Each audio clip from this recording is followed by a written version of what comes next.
Bonjour encore une fois, nous sommes devant vous encore pour vous parler de la parole de Dieu. Prions le Seigneur. Merci notre Dieu, notre roi, pour encore cette opportunité d'être devant tes enfants, ceux qui vont suivre cette vidéo. En fait, Seigneur, de partager encore une fois cette assurance que nous avons dans ta parole. Nous voulons que chacun de nous puisse s'accrocher aux promesses. Et que toi, notre Dieu, tu puisses être là, te donner toute notre vie, et que toi, tu prennes le contrôle pendant cet état d'obscurité, d'incertitude. C'est dans les noms précieux de notre Seigneur Jésus que nous prions. Amen. Aujourd'hui, j'ai pensé à Matthieu, chapitre 5, la béatitude. Nous sommes toujours dans ce temps où nous n'avons pas encore eu accès à revenir dans nos bâtiments. Peut-être que ça va être le mois prochain. C'est moi qui viens, le mois de mars. Nous allons voir comment les choses vont changer pour que nous puissions suivre le rythme des autres et de revenir encore une fois dans la maison de l'Éternel. Mais pour le moment, nous nous encourageons à travers les réseaux sociaux. Nous avons pensé donc à ce texte de Jésus-Christ sur le sermon sur la montagne. Et il y a un verset biblique là-bas qui a attiré beaucoup mon attention et que nous voudrions qu'à travers ça et autour de ça, nous puissions faire quelque chose et comprendre quelque chose dans l'entendement de notre Seigneur Jésus. Matthieu chapitre 5 verset 4, « Heureux les affligés, car ils seront consolés. » Dans une autre version, ça dit « Heureux ceux qui pleurent, car Dieu les consolera. » Lorsque j'étais en train de lire ce paragraphe et lire tout le paragraphe, tous les versets qui sont dans les béatitudes, je suis parti comprendre un peu qu'est-ce que ça signifie et pour nous les mots les béatitudes.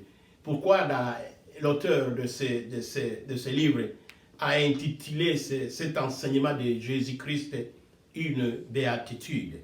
Nous allons comprendre que ça signifie le mot béatitude. Et les béatitudes, ça a des synonymes, ça a des mots qui le ressemblent, qui l'expliquent, comme bien-être, comme bonheur parfait, comme contentement, comme enchantement, comme euphorie, comme extase, comme félicité, comme joie, comme quiétude, ravissement et satisfaction. Ce sont ces mots-là qui expliquent les mots béatitude. Donc, les contraires de ces mots-là, les contraires de béatitude, c'est affliction, angoisse, déception, dépit, douleur, inquiétude, mécontentement, mélancolie, peine, torture, tourment et tristesse. Et Jésus, lorsqu'il enseigne ses disciples sur la montagne, il veut expliquer qu'est-ce que ça signifie la béatitude. Et ce qui me surprend, c'est que lorsqu'il explique les disciples, il utilise le mot heureux, mais il place le mot heureux à côté, non de béatitude, mais de son contraire. Ce que j'attendais, c'était ce que je voulais dire, ce que je pensais qu'il pouvait dire. Il pouvait dire heureux les gens qui sont dans la joie. Heureux les gens qui sont dans la quiétude.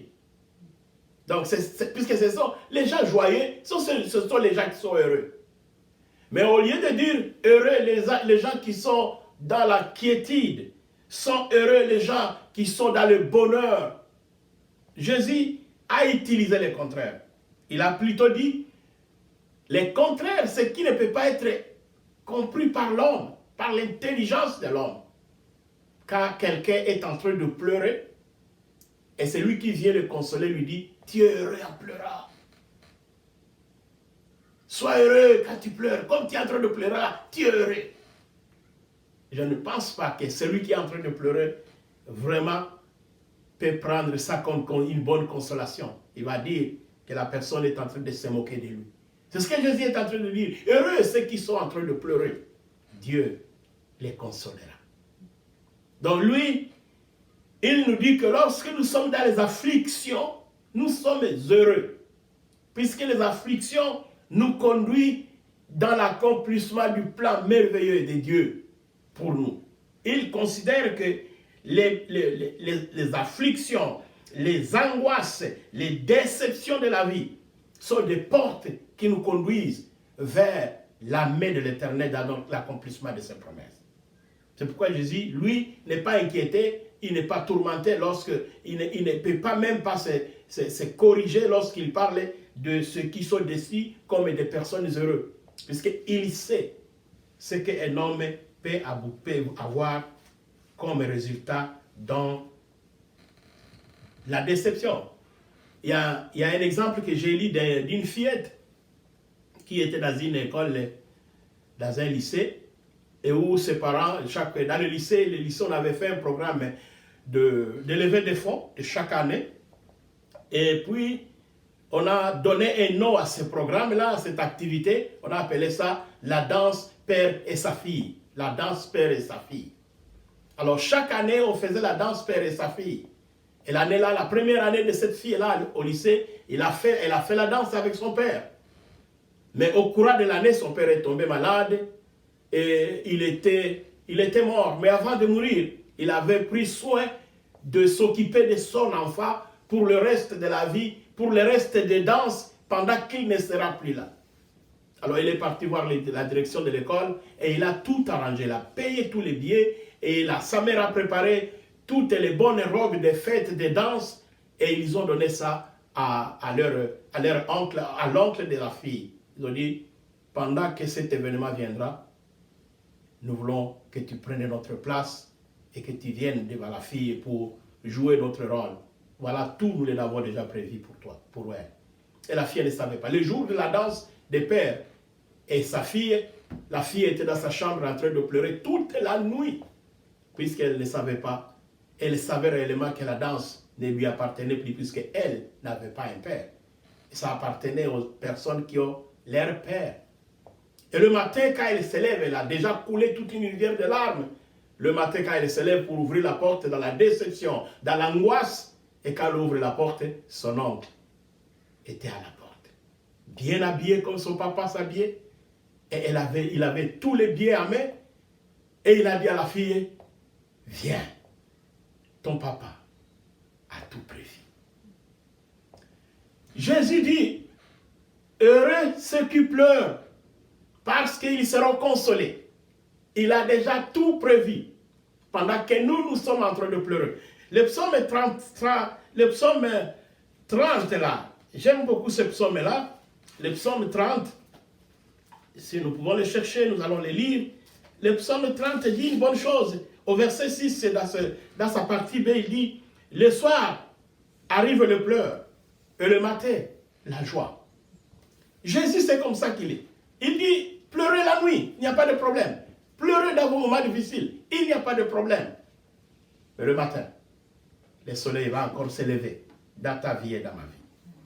Philippiens, chapitre 4, verset 6 à 7, il dit, ne vous inquiétez de rien, mais en toute chose, faites connaître vos besoins à Dieu par des prières et des supplications avec des actions de grâce, et la paix de Dieu qui surpasse toute intelligence gardera vos cœurs et vos pensées en Jésus-Christ. 1 Pierre, chapitre 5, verset 7 à 11, il dit, déchargez-vous sur lui de tous vos soucis, car lui-même prendra soin de vous. Je voudrais que nous puissions lire le verset 10 dans la parole de Dieu, dans la Bible même.